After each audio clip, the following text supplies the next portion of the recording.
L'astro-horoscopie nous parle du charme des leaders, de ce que j'appelle des motivateurs. Et ce charme, on dit tomber sous le charme de quelqu'un, fait beaucoup bouger les choses. Dans tous les sens du terme, les gens vont se rallier, comme on dit à ce panache blanc, vont se rallier à ce leader, vont vouloir être auprès de lui, vont se rassembler autour de lui, par lui. Mais ce sont des moments particuliers dans la vie d'un leader,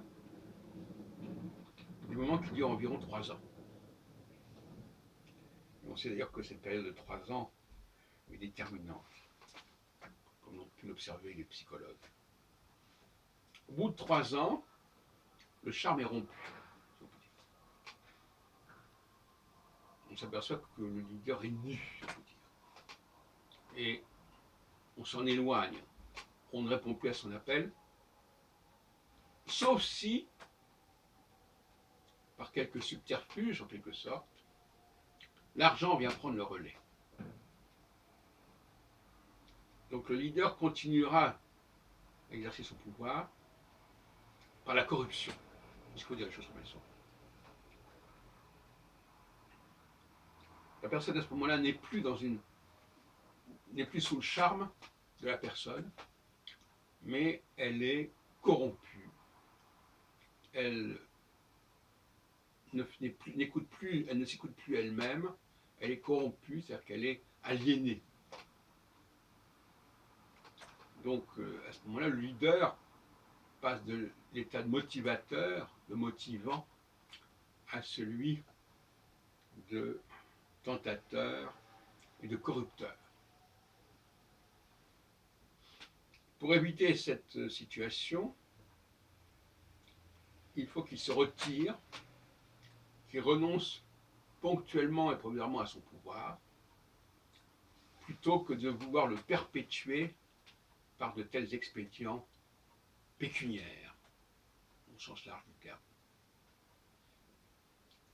Ce qui est intéressant, c'est que ce charme peut s'estomper soudainement.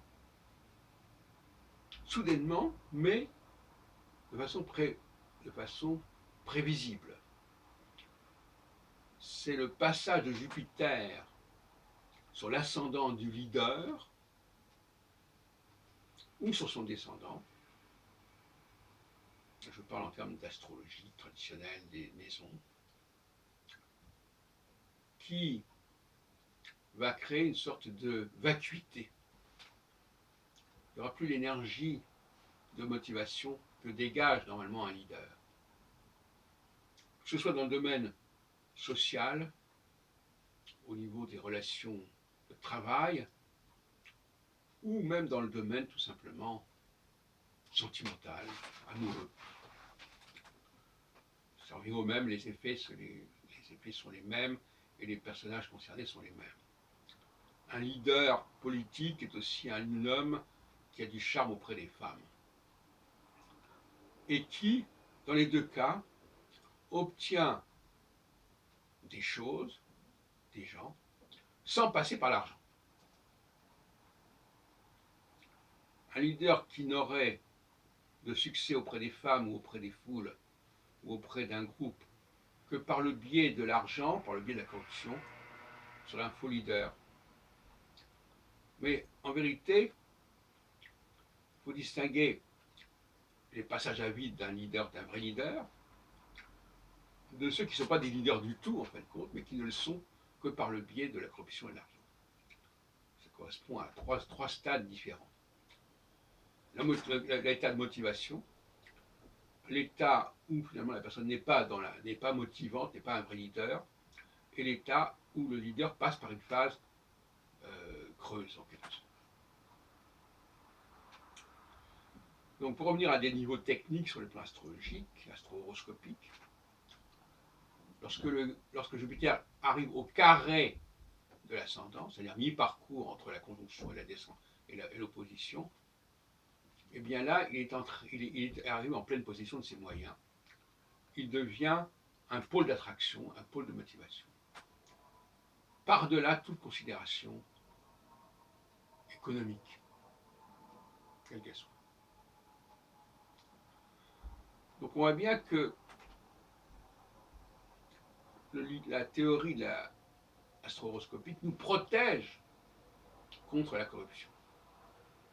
Nous protège contre l'aliénation qui fait qu'on ne fait pas les choses parce qu'on les ressent, parce qu'on est attiré, mais parce qu'il y a de l'argent à la clé, parce qu'il y a des avantages matériels à la clé.